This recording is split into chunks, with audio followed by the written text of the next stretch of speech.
the Pacific and its people, of the peaceful sea and the lands and lives it touches, and their meaning to us and to the generations to come.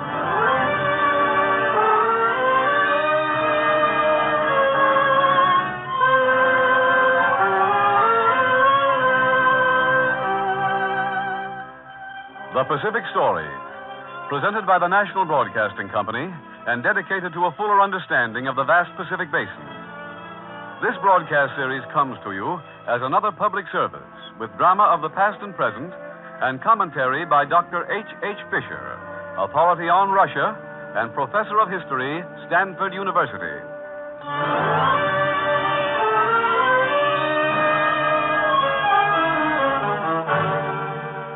The Soviet Asiatics, a new human world.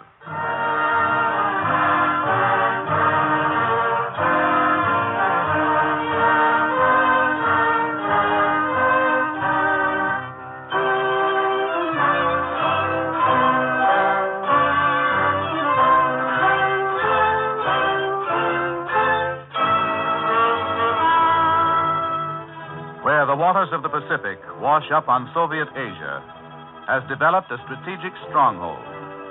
In the landlocked regions behind the maritime provinces of Siberia, there is the ceaseless roar of blast furnaces, powerhouses, mines, factories. And manning this incredible development are more than 100 different peoples: Uzbeks, Buryats, Kalmuks, Yakuts, Turkomans, Tajiks, Kyrgyz. During World War I, many of these peoples were in open revolt against the Russian government. Today, they are fighting in the ranks of the United Nations, and they bid fair to play an important role in the great Pacific era that lies ahead.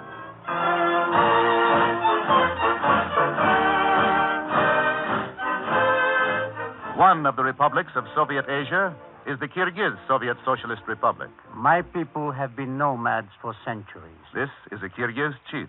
We have wandered through Central Asia. Money means little to us. Our wealth is our sheep and cows and yaks.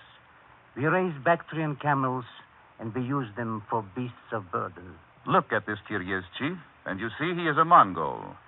He is of a Turkic tribe, slant-eyed, tawny skin, sturdy, self-reliant. His home is in the heart of Central Asia, where the borders of China, India, and the Soviet Union meet. My people have been here a long time. They can remember the time of the rule of the Khans before the Russians came. They can remember when people accused as criminals were punished by being thrown down from the Khans' high death turrets. And we remember the days of the Tsars when the Russians came and took much of our land. We say that the Tsars came astride a cannon. More soldiers before the Russian will upon us. Yes. First they built a fortress in our village, and now more and more soldiers are coming. They come here like conquerors. They will have no mercy on us. After the soldiers came and built the fortress, then the Tsarist officials came. Whoever among the Kyrgyz were discontent with the Russians were dealt with at once. And then came the tax collectors. Every man, woman, and child of you must pay the yasak to the Tsar. This tax will be collected in furs, and every one of you must pay it. We received nothing in return for paying the yasak, only cruelty and force. Later, they took what gold we had. And when the war came in 1914, they took our cattle and sheep. We have given you rubles for your stock. But the rubles are no good. It is money. What can we buy with it? It will buy nothing. You have taken our best land. We are hungry. We have bought your stock and given you money for it. What more can you ask? Money. We are hungry, and here at our feet are thousands of rotting carcasses of our sheep. Why did they kill our sheep and leave them here along the mountain roads to rot? The sheep were slaughtered before the Russians had cold storage for them. They have taken our lands and our furs and our gold, and now our stock. Are we to have nothing?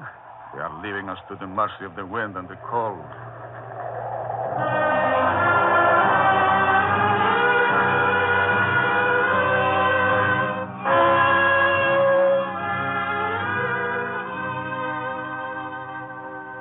The war in Europe was not our war.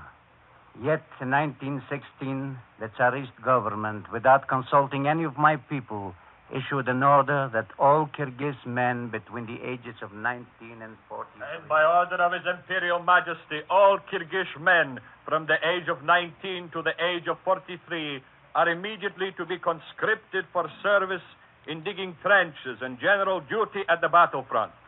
All Kyrgyz males between 19 and 43 will be mobilized. I will not go. I will fight them before I let them take me. Why should I go to the battlefront for Russia? Why? They are going to start taking us at once. At once? Where did you hear that? At the fortress. They're sending out Russians to count us and to learn our age and take us. They will not take me. They've taken all I have, but they will not take me. I will fight them, but I will not go. But they have guns and bullets, and we have none. We have pikes and axes, and they are sharp. They will come after Then us. let us go after them. Now! Yes, the officials. Let us go after them before they come for us. To the fortress. After every official and soldier. They have guns and artillery. To the fortress. For the Russians. It's from the Cossacks! Here they come. Here comes the Cossacks.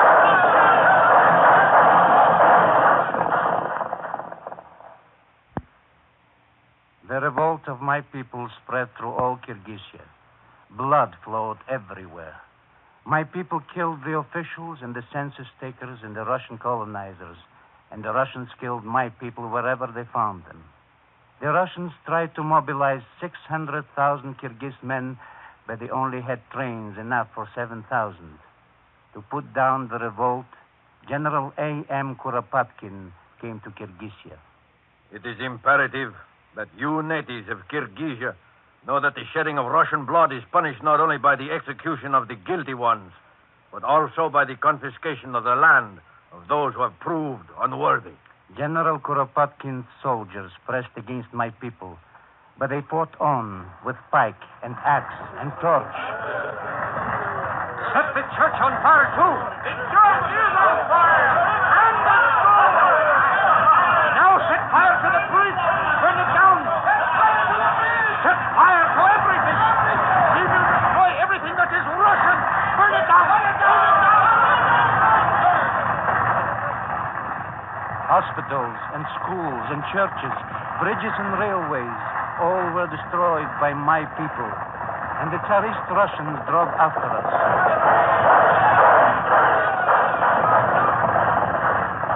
Thousands of Russians have been brutally murdered, and the number of Kyrgyz killed is not known. Many Kyrgyz were captured and tried by court-martial. Of these, 347 were sentenced to death. But I found it possible to modify the sentence of many of these so that actually only 51 were executed.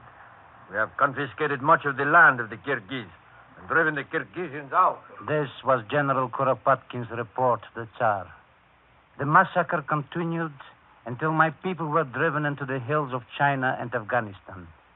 We lost 70% of our stock and 30% of our people in the World War. What other people lost so much?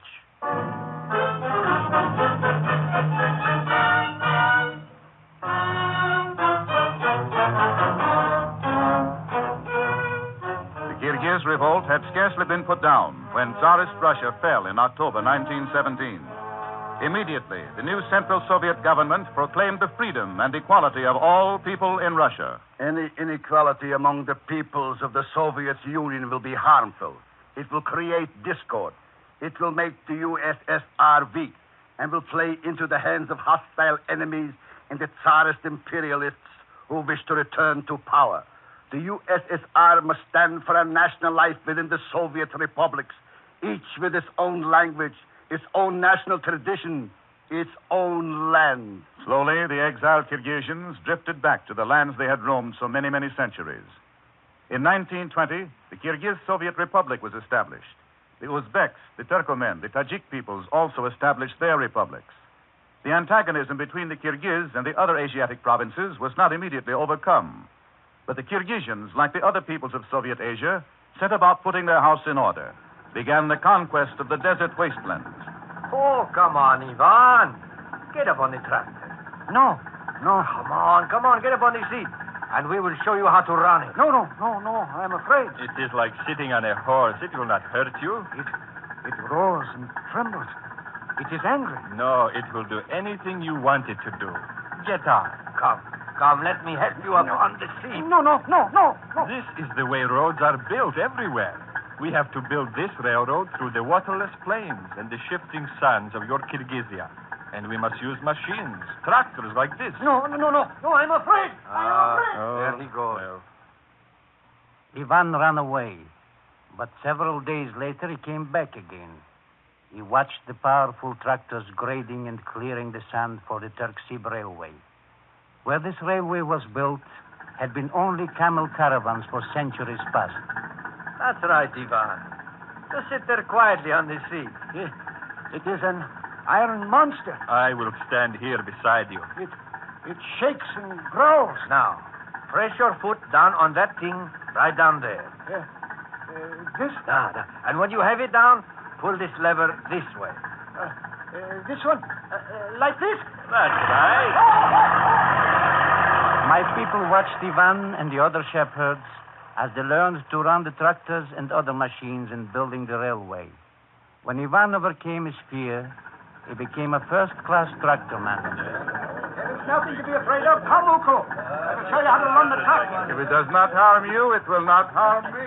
Ivan has become very brave. He is becoming wiser. He is the master of the tractor now. Ivan can handle a tractor under any condition now. Look out over there. Now pull back that lever, Uko. That's it. Pull.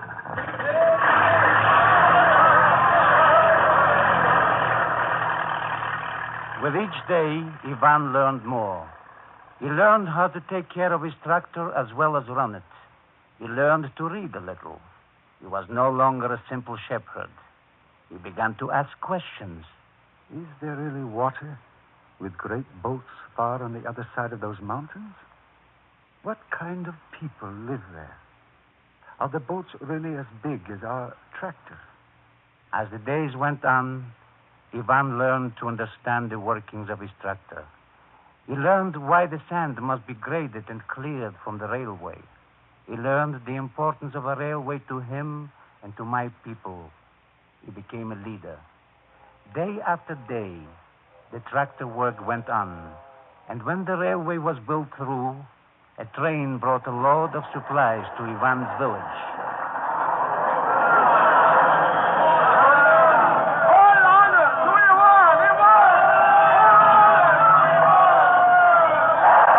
A song was written for Ivan, and his name spread throughout Kyrgyzia. As Ivan learned, so have my people learned to live in this new world. In the space of a few years, the Kyrgyzians made the amazing transition from simple nomad life to a modern industrial life.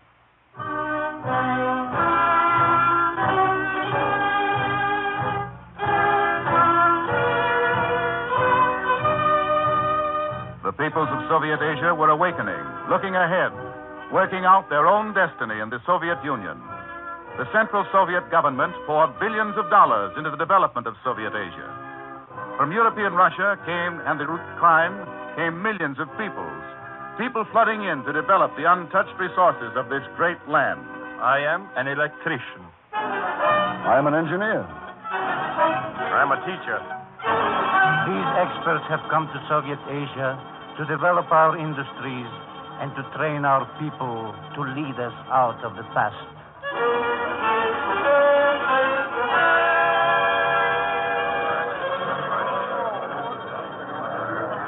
The people who came found oil and mercury and tin and lead and gold. They found coal and copper and water power. They found antimony and they found iron. And more experts came. I am an economist. I am a chemist. I am an architect. I am a doctor. I'm a metallurgist. I am a director of industry. We have increased industrial production nearly 280% since the first 5-year plan. And more people came to work, to build, to improve. Schools were started all over our Kyrgyz Republic. Teachers were trained to teach our young. Superintendent, how many schools do we have? 1,500 elementary schools, 119 high schools, and 3 universities. And how many of our young people are pupils? More than 280,000. My people soak up all the education they can get. They thirst for understanding. Today, in the Kyrgyz Republic, we have theaters, newspapers, magazines, libraries, motion picture houses. All are working toward the end. Through these channels, a national life, free from racial prejudice, is rising in Soviet Asia. The peoples of Soviet Asia, over whom the Russians once ruled, now rule over the Russians in their republics. Intermarriage between the Russians, the Kyrgyz, the Uzbeks, the Kazakhs, the Tajiks, and all the other peoples of Soviet Asia is now the custom. I have married a Russian woman, and we have 3 children. This is Ivan, the Kyrgyzan, who became a leader in clearing the railway with tractors. There is no race prejudice between my people and the Russians. We have the same opportunities as the Russians. We are all on even terms. The future of the Russians in Soviet Asia and the future of my people and all the peoples of Soviet Asia are one.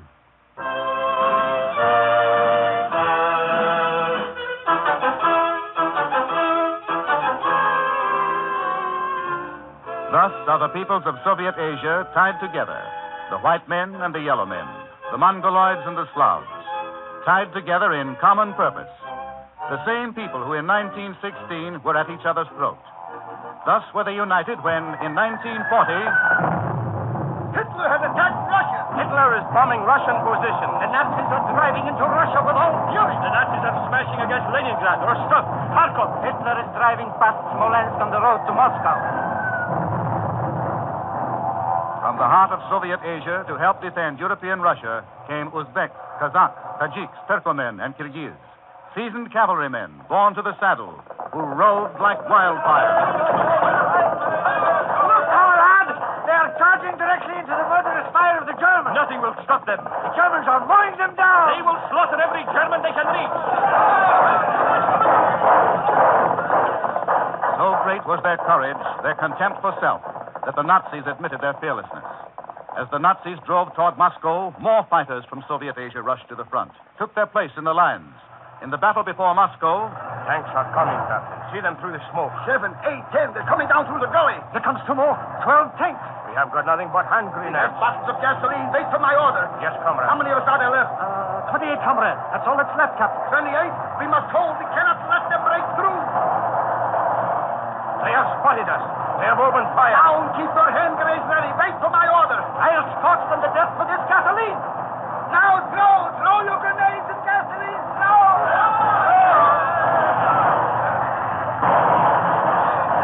They're on fire. They're on fire. It's not this one, but they're still going. We stop this one. No. Throw your grenades. Make every one count. You won't stop. We've stopped it.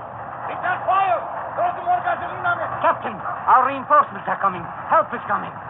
Russian tanks. Russian tanks. Germans are turning. They're turning back. They're running away. The Germans are turning back. How we held them here.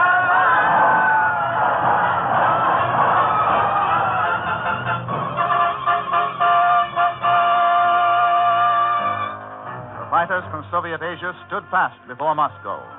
But as the enemy drove ahead on the other fronts, the industries of European Russia were moved back into the impregnable heart of Soviet Asia. With the industries moved millions upon millions of Russians, workers and war refugees from Kharkov, Leningrad, Kiev, Odessa, Sevastopol, 20 million immigrants.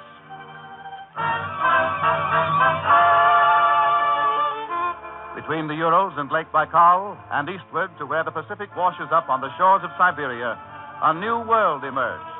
Tens of millions of persons of 100 different tribes building a new future, working as one people. Powerhouses and blast furnaces and factories. This is a new railway here, isn't it? Yes. Kyrgyzia had no railways before 1917. A new railway.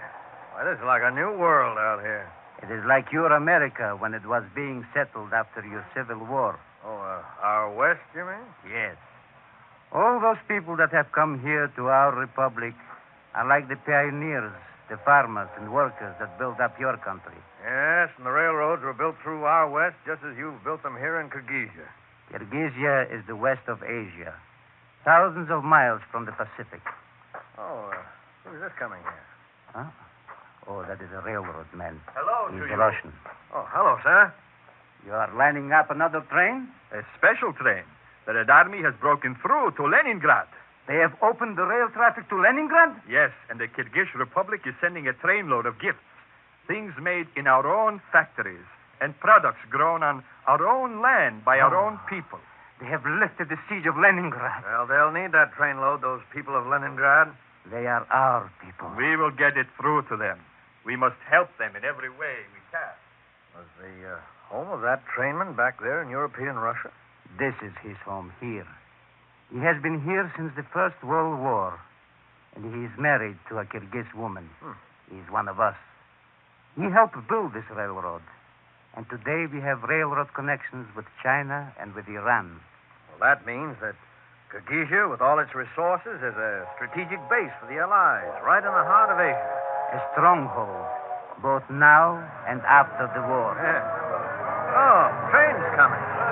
Listen to that cheering. It is the train to Leningrad. Yeah, look at all the men on it. They are soldiers, our soldiers. They are going to fight beside the Russians at Leningrad. Goodbye! Goodbye! Goodbye! Honor us with all you do. Goodbye! Goodbye! Goodbye! Ah, what enthusiasm. What spirit your people have. A new world is forming here. A great new world.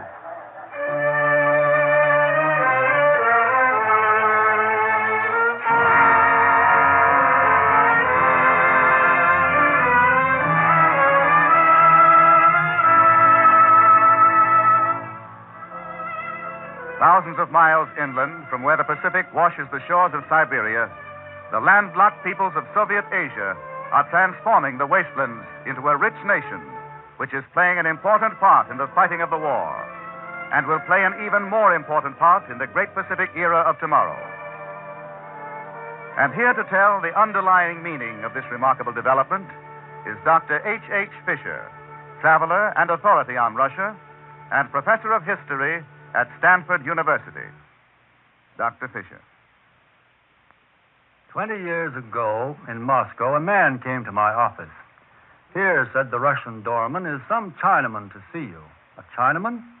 Yes, and he says he's come a long way because he has something important to tell an American. He will not go away until he tells it, and I think he will stay here forever. The Chinaman saw the American. He wasn't a Chinaman, though it was easy to see why the Russian took him for one.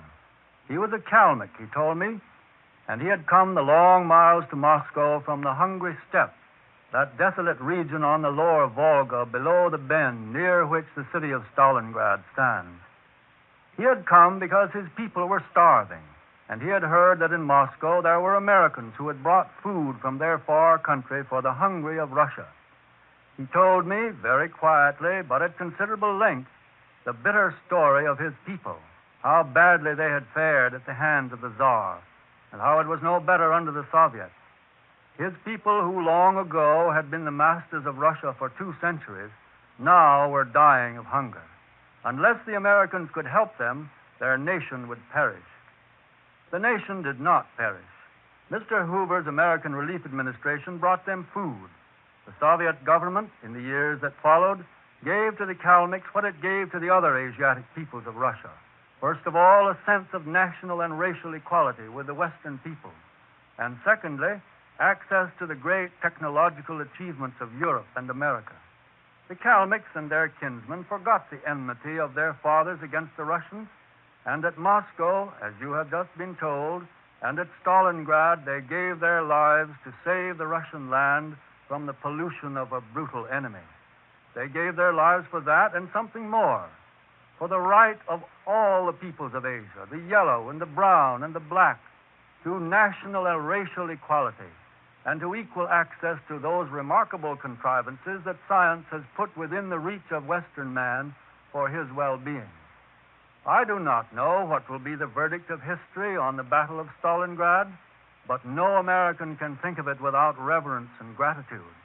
But if we think of it only in terms of how much it has helped us to defeat our Nazi enemies, we shall miss its full significance.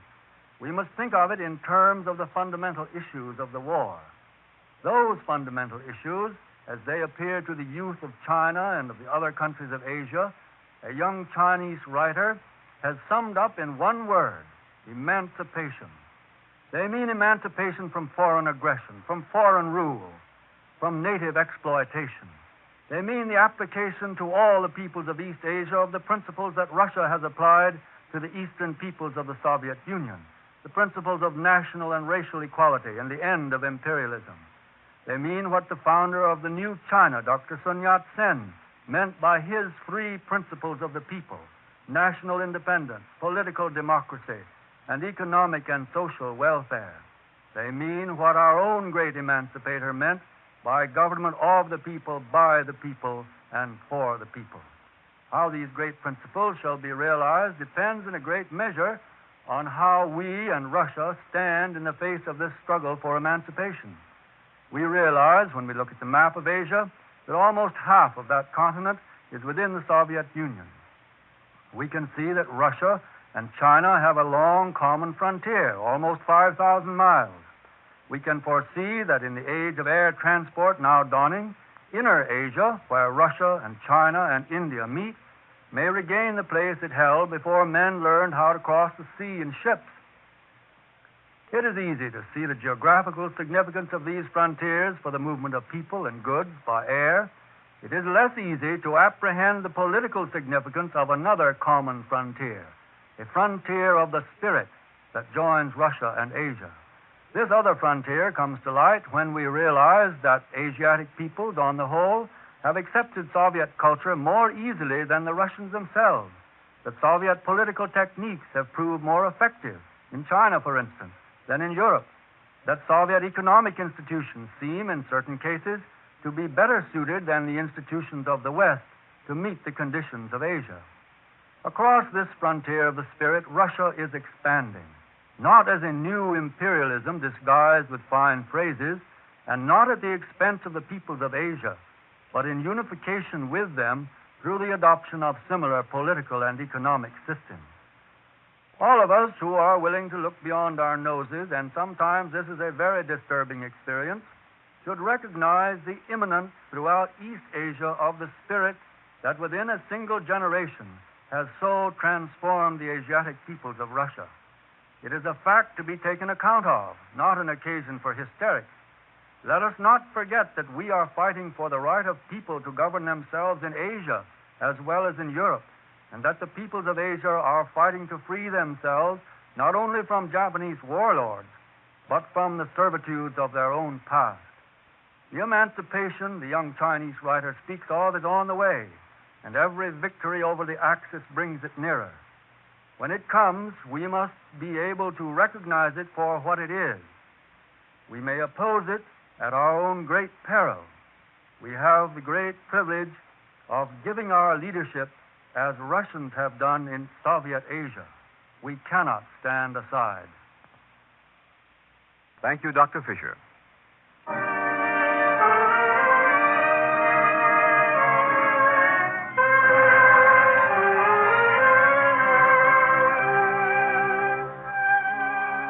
Next week, at this same time, over most of these stations, the National Broadcasting Company will present another program on the Pacific, with drama of the past and present, and dedicated to a fuller understanding of the vast Pacific Basin. A reprint of tonight's Pacific Story program is available at the cost of 10 cents. Send 10 cents in stamps or coin to the University of California Press, Berkeley, California. The address again, University of California Press, Berkeley, California.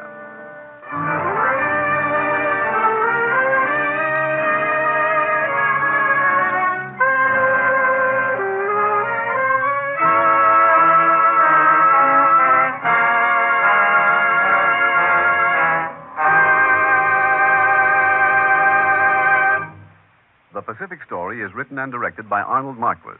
The musical score is composed and conducted by Thomas Peluso. Your narrator, Gayne Whitman. This program has been presented as a public service by the National Broadcasting Company and the independent radio stations associated with the NBC network. This is the National Broadcasting Company.